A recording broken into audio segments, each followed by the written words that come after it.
Hello and welcome to this week's episode of Hashtag Leadership, What's on Your Mind. Remember, we're a podcast to make you stop and think about your leadership journey, and we're going to add value by bringing great guests with great stories and experts in their field. So today we're speaking to Ben. How are you doing, Ben? You okay? Hi, you okay? Yeah, not too bad. Thanks for joining me today. So Ben fits into a category of really a diverse perspective on leadership, and you've got a great story to tell. So let's get stuck in straight away. I'm going to hit the 20-minute timer. For people who don't know you, Ben, just introduce yourself and tell us a little bit about yourself. Yeah, my name's Ben Thexton. I am a business owner. I set my business up in February of 2020. An accountancy practice that specialises in construction and property, and I've seen the business grow over the past year, despite the circumstances we all find ourselves in. Yeah. And I know I was just saying, obviously that 2020 is a big thing, isn't it? And we'll dig into that a little bit. So just specifically about leadership, what do you think about? What's on your mind when you hear the word leadership? It's twofold, really. I mean, there's the stereotypical idea of leadership that you probably get from like Hollywood, where it's sort of people on the front line dragging people forward, getting them to sort of keep going. An inspirational character, somebody who's quite vocal, that type of thing. But I think certainly for 21st century leadership, and particular focus on business, I think leadership now, the qualities of leadership is more understated. So it's subtle things, it's subtle leadership, and that's what I try and do in my business. It's showing leadership by empowering others. So instead of being sort of the go-to person and the really vocal person in the business, what I try and do and what I think leadership is empowering people to be accountable for themselves and to express themselves and to have the confidence to make decisions, as opposed to trying to funnel everything through one leader at the top. And that's what I think leadership is about. Yeah, awesome. And you know what, that I love the fact now we're up to sort of like nearly 50 episodes. It's really clear some quite fundamental points that come out on all the guests, and you're so right. And I think even just mentioning that leadership has changed from 20, 30 years ago to now, I think it's really subtle, like you said, that awareness of people you have to take that into account. So staying with you, whether it's on reflection or you were aware of it at the time, how far back can you go regards to where your personal leadership journey and your building blocks started? I think it certainly goes back to school, and in the in group settings, or even like, I don't know, I was in the Cub Scouts when I was younger. All these types of things where there's an element of team building. I'd always put myself forward as being somebody who would try and take the lead, not in a forceful way, but in a I can help. What can I do? And I think you've got to have that like natural leadership quality where you're prepared to put yourself forward. Some people can be a bit more reserved, confidence or that type of thing. So certainly that's where it sort of started. And going back to what I said before, it's about tailoring that natural drive to be a leader and to be in charge, to be a little bit more reserved, because you don't want to suffocate other people, and you've got to be mindful of your own behaviour as a leader to be able to sort of empower others to grow as well. Awesome.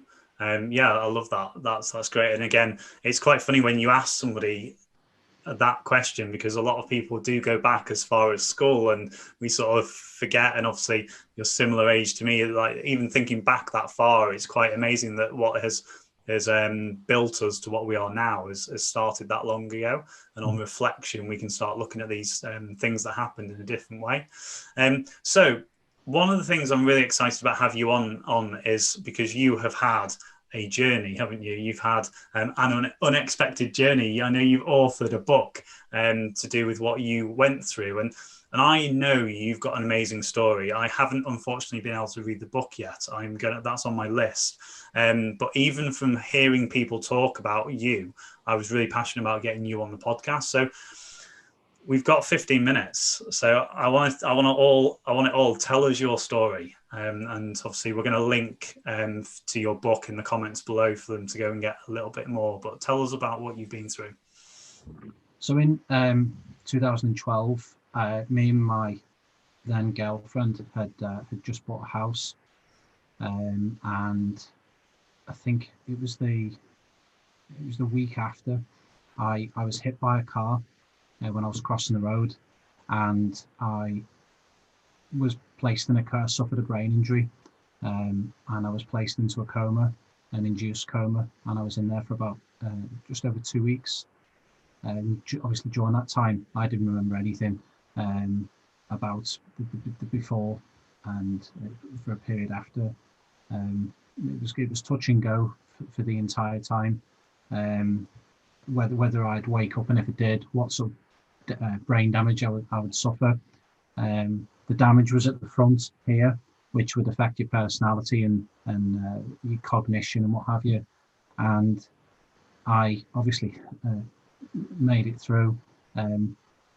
And initially, it was all about the physical injuries. So I had a dislocated shoulder, broke my jaw, I crushed my ear canal, I had all scars on my face. All my head had been shaved because they put like a probe into my brain, and I couldn't walk for a couple of days either. So for the first like year and a half, 2 years, it was all about the physical injuries, and it's really easy for somebody to sort of empathize with you. If you like break your leg or you break your arm, it's obvious, and somebody can say, or they can relate to it because they can say, "Oh, I know somebody who's broke their arm, or I've broke my arm myself," so they can empathize. With a brain injury, it's really different because it's invisible, and also it's quite rare for somebody else to have suffered a brain injury. So that level of empathy isn't there, because they can't relate to what you've gone through. So I sort of just bottled it up and developed like a pig-headed attitude in a way, because when I went and visited the neurosurgeon a couple of times, he sort of said, like, take it easy. Your brain isn't going to be the same as what it is. Your cognition will be impaired. I mean, I'm not like, I wouldn't say I was like massively intellectual, but I'm relatively clever, or what I thought I was. So for somebody to tell me that, my brain's my best tool. So for somebody to tell me that, it was really disheartening. So I just sort of said, "Oh," did that to it, and just carried on, went back to work. And one of the things I did was I signed up to the Chartered Accountancy Board. And it was the only reason I qualified as a chartered accountant was to prove people wrong, that my brain, it was working and it was completely fine. And I taught myself how to become a chartered accountant on the kitchen table for like. So just quickly, can I ask a quick question? What were you on the trajectory to do before the accident then, if you're saying that that's what you were doing to prove that you had the ability to do it? I worked for the family company. Before then, I was a teacher. I qualified as a teacher. Okay. I was in there for about a year and a half. I was too young. I think I was 21 when I qualified. And it just didn't work because there wasn't much. I was teaching college kids and they were 18, and they had to make more of a beard than me, so it didn't work. I moved into industry. I went to work for a family company, and I was running a business for my dad. I've always been good with numbers, and I've always had an interest in accounts, and it was just a natural fit. So in terms of trajectory, I was 23, 24 when I had my accident. Yeah. I didn't even know who I was as a person, and I was just trying out different things, as you know, when you're that age. Yeah. I didn't have a roadmap, and it sort of just happened that way. And like I said, like sort of the driving reason why I became a chartered accountant was to prove people wrong that I could do it. And yeah, it probably took our first daughter was born in 2015, and at that point was when I really started to struggle with the effects of the brain injury, and it was all to do with I was diagnosed with PTSD and neurofatigue, and I didn't understand what it was at the time. I'd become really irritable. I'd forget things. Um, I'd have really bad anxiety, and I couldn't understand what it was because I'd never had it before. When I went and saw somebody, um, it was an acute brain injury team in Chester, and they diagnosed me with it. And from that point, I was able to deal with it a lot better because somebody actually told me there was that what I was going through was a thing, whereas previously I was always told, well, brain injuries are different for everybody. It's an invisible illness. We can't really advise you because we don't know who you were before. So it was nice for somebody to actually tell me what I was going through was a thing. So for those couple of years, it was quite difficult, but I managed to get through it. But then in 2016, just as I was starting to recover from it, my brother was hit on a night out, and he suffered a brain injury as well and ended up in a coma. Wow, I did not know that. Wow. So what happened was, where I was in intensive care originally, and all my family were in the family room, it was like roles reversed. And one of the really strange things is when I was in a coma, I had really like hallucinogenic dreams, um, really weird, and it's because of the drugs they're using you to keep you in a coma. But one of the things you always remember is the noise and the smell. So when I walked into the intensive care unit to see my brother, it was like flashback. It was really weird. But because you sort of got like an overriding feeling to be there for your brother, you just just get rid of it. And thankfully he made a full recovery. But as soon as he woke up and he was brought out of his coma, I never went back again. I went home. So yeah, it's been quite a challenging few years. But like with what's gone on in 2020, you look back and it's character building. Yeah. Well, we were talking about this just before, and let me just mention this. So obviously with my military background, that PTSD it's well known, whereas it's not very often that people put it on to people who haven't had the military or at least serving, even like police, fire, all the services. So people sometimes don't get the fact that it's not just linked to the military; it's linked to exactly what you went through. Absolutely. Well, it's trauma. So the trauma that I suffered when I was hit by a car, obviously my brain's blocked out. I can't remember any of it. Right. Okay. So I'd forgotten quite a lot of stuff, and it was explained to me that the PTSD was derived from that traumatic incident. I wasn't getting like flashbacks or anything because, like I said, I couldn't remember. When I wrote my book, I asked my wife to sort of fill in the gaps for me to explain what had happened because I just buried it for Okay. years. That's interesting. So tell us, we were chatting just before this, and you were saying about this last year, 2020.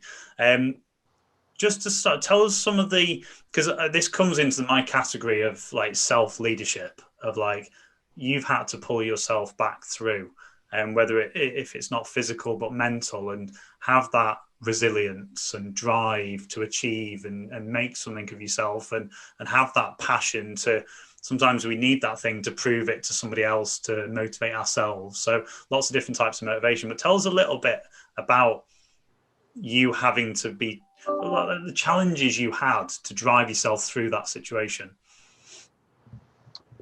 Relating to my brain injury. Yeah, like, because obviously you said that about, as you are now a business owner, you were driving towards, but that can't have just been easy. Was that something that you had a lot of motivation to achieve? Did you have days when you were like, what am I doing? What's the purpose? What am I going to do? Was it all easy, or was it, you have those sort of moments of what am I going to do with myself? Was it a struggle? Because when you say it, it's obviously great, but was it a roller coaster? Oh yeah, absolutely. There's days where you can't do anything, and then there's days when you feel better. And I think one of the reasons what I said before about the physical side is it's like having bowling pins, and in my head I'd be like, right, I need to get my shoulder better because I dislocated it and it was broken. So it was like, all right, I need to go to physio, and then that'd get knocked down. Right, that's dealt with. I'd broken my jaw, and I had to have my mouth wide shut, and I was drinking through a straw for like 2 months. So that was like a next target to knock down. My ear canal was crushed, so I had to have an operation to drill a new ear canal. So that was another one. I needed my hair to grow back because some of it had fallen out, and Yeah. yeah, it was like a big scar. So these are like little targets I've set myself, and then obviously going back to work and being able to last a full day in work without feeling fatigued, and that was sort of how I got through it. And you're going to have days where you're like you can't be bothered, you feel bad, you don't feel good. But as long as you've got that target, and as long as you make some progress, then that's enough. It's having that something on the horizon, and that's what inspired me, and that's what I think, and that's what I would advise anyway. Is always have something on the horizon for those days where you don't feel great, because even if you take 2 steps, it's better than not doing anything, and that's how I motivated myself. Well, I'm not going to lie, it was really really hard. Yeah. It was really hard, and people always think like when you get to the end of it, you sort of, it's all like really happy and oh my god, we've done it. It's like loads of things in life, but it's the journey which is the enjoyable side of it. It's not actually the outcome. It's you've got to enjoy it as you go along. Yeah, and what a great representation of that, because it is one of those things, isn't it, where people say this all the time about it's the journey, and it's not until you start living these things. And obviously, my thing about coming out of the military bubble and starting to do the business, and people, unless you're in it, don't fully get the whole what's included and what's involved. But your representation of that is great to share that story about. You can hear how you're talking about it, and I can obviously picture now about what you're doing now, and sort of what are some of the things that you help others now to do to get to forward themselves in their journey in life, in business. What sort of things that you can pass forward? So with regards to my business, the people I employ, like I said to you before about, I try and empower people and give them the opportunity to grow and make mistakes, because everyone makes mistakes, and you've got to give that confidence to people that it's okay. Nothing's that bad. You know, anything can be reversed. You've got to have a go and have a go at it. And with regards to sort of outside of that, obviously I advise my clients on anything, finances and bits and pieces like that. But being somebody who feels really strongly about mental health, getting to grips with your mental health and getting to grips with your mind and your mindset is really really important. If you want to develop yourself as a leader or have some sort of leadership role. So the advice I try and give people is drawing on my own personal experiences and how I dealt with it, because obviously that's the best way, is to sort of draw from personal experience rather than something I read in a book. Yeah, That's yeah. Well, mm-hmm. it's funny you mentioned about book, because I always say about taking leadership off the page, or taking anything off the page, like listening and consuming information is great, but it's then how making it meaningful to you. I know you are an advocate and you do a lot of talking around mental health and passing that experience forward. And obviously I haven't been there myself, but looking at all the solutions to a lot of problems in the military side of things, everybody says it's about the talking and getting it external, and we can link that into business. People getting themselves into holes with regards to overwhelm, in the current situation in dealing with external negatives with the pandemic, is bringing your team along with you. So tell us a little bit about some of the things you do with your teams to allow them to have that ownership and environment to thrive. Well, one of the things, we have regular meetings, and it's not sort of like, this is what I want you to do. We go through what's needed in the week, and we also look at like how we're all feeling, how things are, and make sure that the opportunities are there for them to train if they want to take qualifications, and if they want to do CPD. There's lots of things It's just giving people a platform to better themselves. And with regards to growth, it's giving them responsibility or opportunities to make decisions themselves rather than dictating what you want them to do, because they'll just never learn. And they will learn, but it's more stick rather than carrot. Yeah. So in certain settings, you do have to dictate what you want them to do. Like I suppose in the military, you've got to follow orders, but in some areas you can be a bit more accommodating and give them the opportunity to grow and to develop leadership qualities. Amazing. Ben, listen, that's 20 minutes gone already. Absolutely flies by. Thank you so much for your time and sharing your story and your perspectives on leadership. So, guys, if you're listening to us on your podcast provider, make sure you hit us a follow. Follow the podcast. You'll get an episode every Wednesday at 6 a.m. Make sure, if you can, send us a review as well. But I'm really keen to know your takeaways from each episode. If you're watching us on the YouTube channel, hi, nice to see you. Make sure you hit the subscribe button and hit the bell, and you'll get a notification when our next amazing guest comes out next week. So, Ben, thank you so much for your time. Very welcome. Thank you very much. I'm going to put all Ben's links below, and please go out and check out his book. It gives a really good extended version of what he's just shared with us today. So I will be getting that for my bookshelf behind me here. Excellent. So guys, I'll look forward to seeing you next week. Take care. Bye.